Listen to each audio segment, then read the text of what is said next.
संगोष्ठी में मेरी मुख्य अतिथि आदरणीय पुष्पा शर्मा मैडम, प्रधान पाठिका का मैं हार्दिक हार्दिक नमन और अभिनंदन करती हूँ, और मेरे प्यारे बच्चों।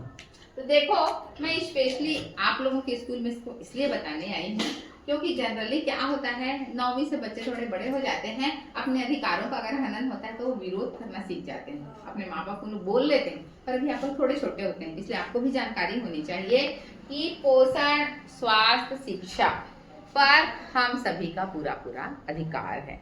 हमको भी अच्छा खाने का, आगे बढ़ने का और अपने सपनों को पूरा करने का पूरा अधिकार है। इसलिए अगर घर में कभी भी ऐसा होता है कि नहीं इसको तू मत खा, तेरा भैया खाएगा, तो बिल्कुल आप उसमें बोल सकते हो कि नहीं मम्मी, मैं भी तो आगे बढ़ूंगी, मेरे को भी तो आगे सीखना पड़ना है। आपके भोजन में प्रोटीन, स्टार्च, कार्बोहाइड्रेट, सलाद, फल, दूध, सब्जियां सभी का समायोजन होना चाहिए, और बल्कि बालिका को तो बालकों से भी ज्यादा अच्छा खाना चाहिए। क्यों खाना चाहिए? क्योंकि धरती पर, प्रकृति पर जो जनन का चक्र चल रहा है, जो नई पीढ़ी आ रही है, उसको वापस धरती तक लाने में एक बालिका का ही हाथ है।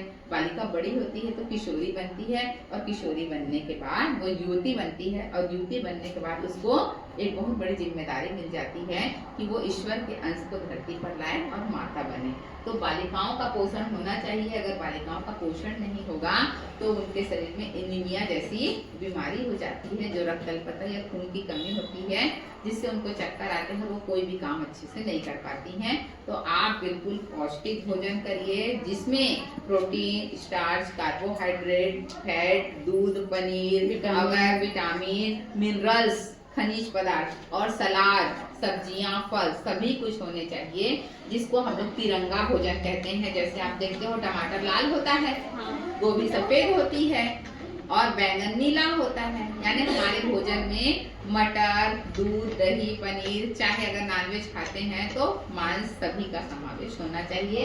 यह बालिका पोषण है, और पोषण पर सभी का अधिकार है। उसके लिए बालक या बालिका में भेदभाव बिल्कुल भी नहीं होना चाहिए। और अगर घर में कुछ ऐसी स्थिति होती है तो बिल्कुल आप मुझसे संपर्क कर सकती हैं। आप लोगों को वैसे भी आंगनबाड़ी में जब छोटे थे, बालवाड़ी में, तो भोजन तो वहाँ दलिया वगैरह मिलता ही रहा होगा ना, है ना?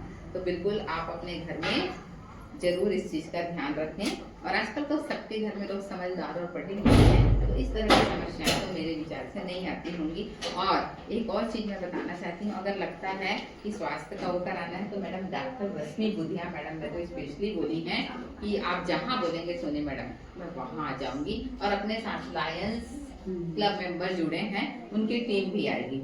डॉक्टर के श्रीवास्तव सर स्पेशली आऊंगा बोले हैं आप लोगों से मिलने।